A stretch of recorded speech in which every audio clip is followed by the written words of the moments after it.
नमस्कार दोस्तों, आशा करता हूँ आप सब कुशल मंगल हैं।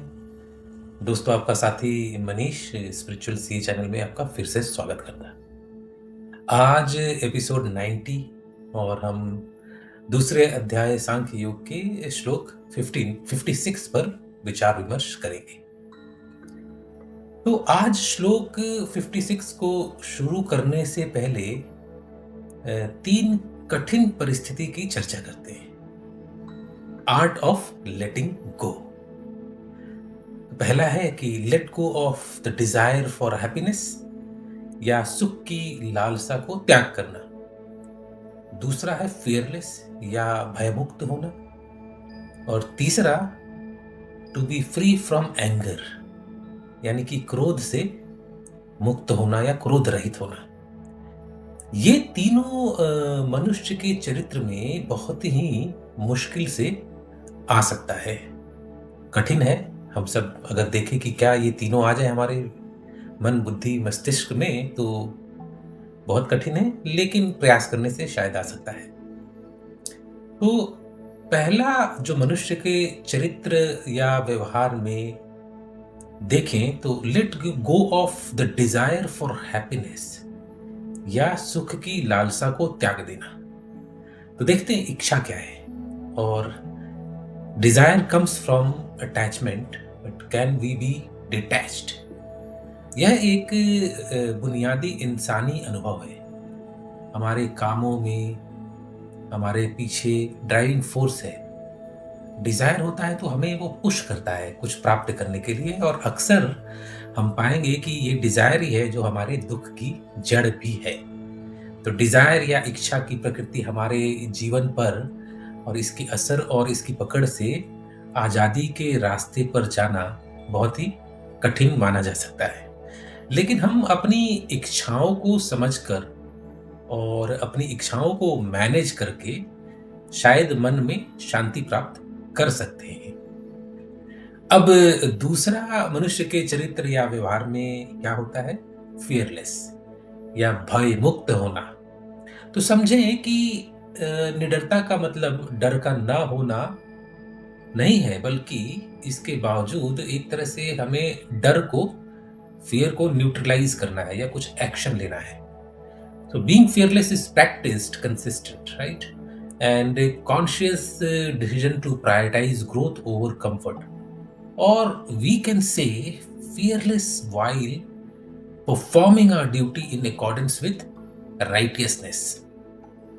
अब हम मनुष्य के तीसरे चरित्र या व्यवहार में चलते हैं। To be free from anger या क्रोध रहित होना। तो खुद को शांत करने के लिए कुछ करने से पहले खुद से पूछना पड़ेगा हमें कि हमारा गुस्सा दोस्त है हमारा, या हमारा जो गुस्सा आता है वो हमारा दुश्मन है। अगर हम या आप किसी के अधिकारों का उल्लंघन हुए देख रहे हैं, मान लीजिए, या मैं और आप किसी खराब स्थिति में हैं, तो हो सकता है कि हमारा गुस्सा मददगार हो। So keep your heart and soul free from anger. सोचे कि आपका और आपका गुस्सा या मेरा और मेरा गुस्सा हमारा मददगार है या बेकार है। तो इस श्लोक में श्री कृष्ण स्थिर बुद्धि वाले मनीषी की इन तीनों मानसिक व्यवहारों से तुलना करेंगे और व्याख्या करेंगे। तो चलते हैं दोस्तों, अध्याय 2 सांख्य योग श्लोक 56। लेकिन उससे पहले आप सबसे नम्र निवेदन है कि मेरे चैनल को लाइक करें, सब्सक्राइब करें और अपने मित्रों के साथ भी शेयर करें। दुखेषु अनुदविग्नमना सुखेषु विगतस्परः वीतराग भय क्रोध स्थितिधि मुनि उच्यते।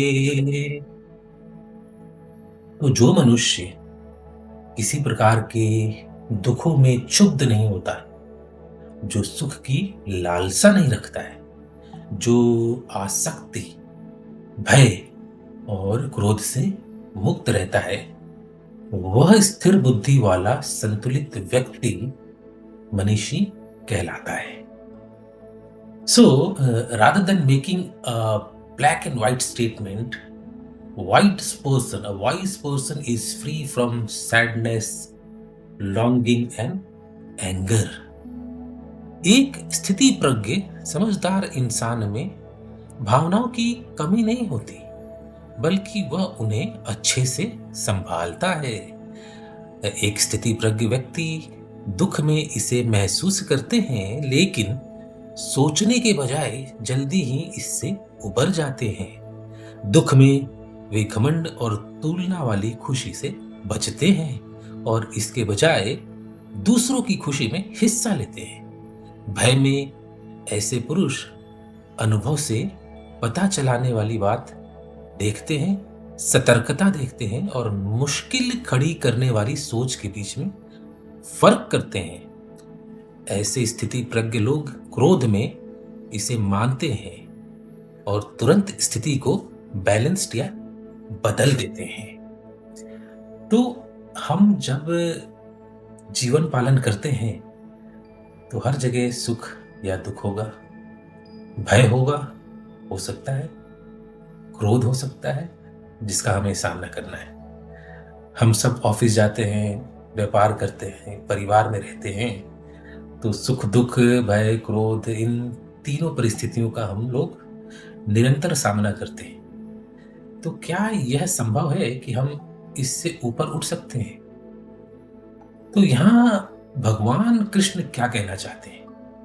आसान शब्दों में स्थिति प्रज्ञ व्यक्ति सुख दुख भय और क्रोध से ऊपर उठ जाता है, अपने कर्म और धर्म का पालन करता है, कर्म प्रधान होता है, और यदि कर्म को हम अपने जीवन में धर्म के अनुसार करें तो वो सर्वोत्तम है। तो यहां 4 शब्द हमने देखे, सुख और या दुख, दूसरा हम कह सकते हैं भय और तीसरा क्रोध। तो सुख दुख भय और क्रोध ये 4 शब्द हैं। कैसे मैनेज करें अपने व्यवहारिक जीवन में? निष्कर्ष क्या है इस श्लोक का? समझते हैं निष्कर्ष को इन 4 शब्दों के माध्यम से, और यही 4 शब्द 4 संदेश बनेंगे। तो समझदार इंसान दुख या सुख भय और क्रोध से आजाद होता है। यह साफ साफ कहने के बजाय यह ज्यादा बारीक है। समझदार इंसान इन 4 बड़ी भावनाओं को कैसे संभालता है? सवाल का मतलब है कि ये एक स्थिति प्रज्ञ व्यक्ति में या हम में सब में भावनाएं होती हैं, और शायद सब आजाद ना हो इन भावनाओं से, लेकिन स्थिति प्रज्ञ इंसान जो है वो आजाद होता है। आइए बात करते हैं कि वह स्थिति प्रज्ञ व्यक्ति या हम इन 4 शब्दों को 4 भावनाओं को कैसे संभाल सकते हैं, और यही हमारा 4 संदेश होगा, निष्कर्ष होगा। तो पहला शब्द है डर, और पहला संदेश है कि ज्यादातर लोगों को डर होता है। यह हमको अलर्ट करता है, खतरे का एहसास कराता है, यह हमको समझदारी से काम करने में मदद करता है, और ये हमें एक बचाव का तरीका भी बताता है। तो डर तो है, लेकिन डर इससे दूर कैसे रहा जाए? तो अनहेल्दी डर से हमें दूर रहना चाहिए, लेकिन कैसे? भविष्य के बारे में हमें ज्यादा नहीं सोचना चाहिए। दूसरा, डर से खुद को आजाद करना, यानी जिंदगी पर ज्यादा से ज्यादा भरोसा करना। तीसरा है कि दुनिया को सही मानना, मूलतः दुनिया को सही मानना। यह दुनिया हमें चोट पहुंचाने के लिए नहीं है, जब तक हम कर्म और धर्म का पालन करेंगे और दुनिया को सही मानते रहेंगे। पक्का इरादा, मेरे साथ कुछ भी हो मैं हल ढूंढ सकता हूं। तो अनहेल्दी डर से हमें दूर रहना है।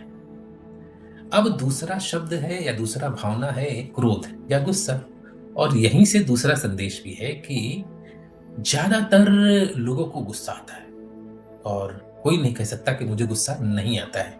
तो ये क्या है? ये एक तरह से देखा जाए तो एक अनप्रोसेस्ड पेन है।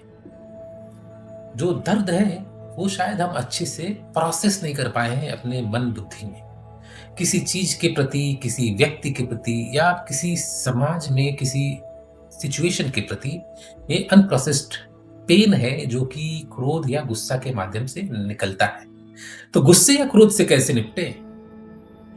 एक्नॉलेज करें। पहला है एक्नॉलेज करें, या माने कि मैं या आप गुस्से में हैं, लेकिन हमें अपने आप को याद दिलाना है कि हम अकेले अपनी जिंदगी तय करते हैं और कोई हमारी ज़िंदगी और तय नहीं करता है, तो एक्नॉलेज करें और गुस्सा को आप कंट्रोल कर सकते हैं।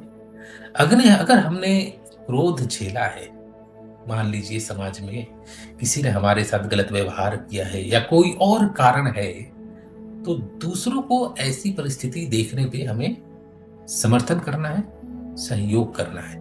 तो एक तरह से गुस्से के प्रति एक पॉजिटिविटी लाना है। अब चलते हैं तीसरे शब्द, दुख। और तीसरा संदेश दुख से ही जुड़ा हुआ है। तो ज्यादातर लोगों को या मैक्सिमम या मुझे तो लगता है सबको कुछ ना कुछ दुख होता है या दर्द या शोक होता ही है और हम इससे पूरी तरह बच नहीं सकते। सभी भावनाओं की तरह यह एक संकेत है। जब आप या मैं किसी चीज से प्यार करते हैं और उसे खो देते हैं तो उसे हमको दुख होता है। अब देखें कि दुख से कैसे निपटें। तो दुख को सकारात्मक तरीके से लेना है। उदास होने के बाद हम जल्दी से उबर पाते हैं अगर हम पॉजिटिवली लें और अपने अनुभव के बारे में सोचते हैं और हम में ज्यादा हिम्मत होती है अगर हम पॉजिटिव होते हैं। दुख की नकारात्मकता से दूर रहना है, क्योंकि नकारात्मकता में हम लोग खुद को संभाल नहीं पाते हैं। नकारात्मकता में मन सोचता रहता है और निराशा करने वाली कहानी बुनता रहता है और वो डिप्रेशन की तरफ ले जा सकता है। तो दुख क्या है? एक सकारात्मक तरीका और एक नकारात्मक तरीका। अब चलते हैं अंतिम और चौथा शब्द, सुख। और चौथा संदेश भी यहीं से है कि हम सबको खुशी भी होती है और गोल्डन मोमेंट्स या हैप्पी मोमेंट्स भी आते हैं और ये सबसे ज्यादा डिमांड में रहती है। तो इन चारों शब्दों को देखें तो खुशी एक मानव जीवन में, हम सबके जीवन में सबसे ज्यादा डिमांड रहती है कि हम हमेशा खुशी रहें और ये भावना है, तो इसलिए हम लोगों को यह कभी समस्या नहीं लगती है, क्योंकि भाई हैप्पी गोइंग है, सब कुछ बढ़िया बढ़िया चल रहा है, तो फिर इसमें समस्या क्या है। लेकिन सुख से भी हमें निपटना है या खुशी से भी हमें निपटना है। कैसे? खुशी को डाइजेस्ट करना सीखें या सरलता से पचाना है हमें। मतलब जब हम बहुत ज्यादा सफल हो जाते हैं या कुछ चीजें हमें बहुत ज्यादा मिल जाती है तो हमें घमंड या गर्व महसूस हो सकता है। तो गर्व और घमंड से दूर रहना है, संयम रखना है। और दूसरा देखें कि आसपास या दूसरों की खुशी को भी हम अपनी खुशी समझें और समझना चाहिए। मतलब जब दूसरे खुश हों तो बधाई दे, न कि जेलसी रखें, दूसरों की खुशी में योगदान दे।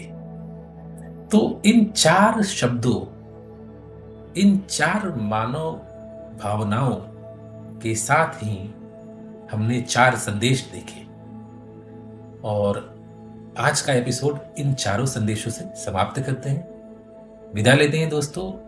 सुख का सदैव सदैव अनुभव करें। जय श्री कृष्णा और मिलते हैं अगले श्लोक में। धन्यवाद।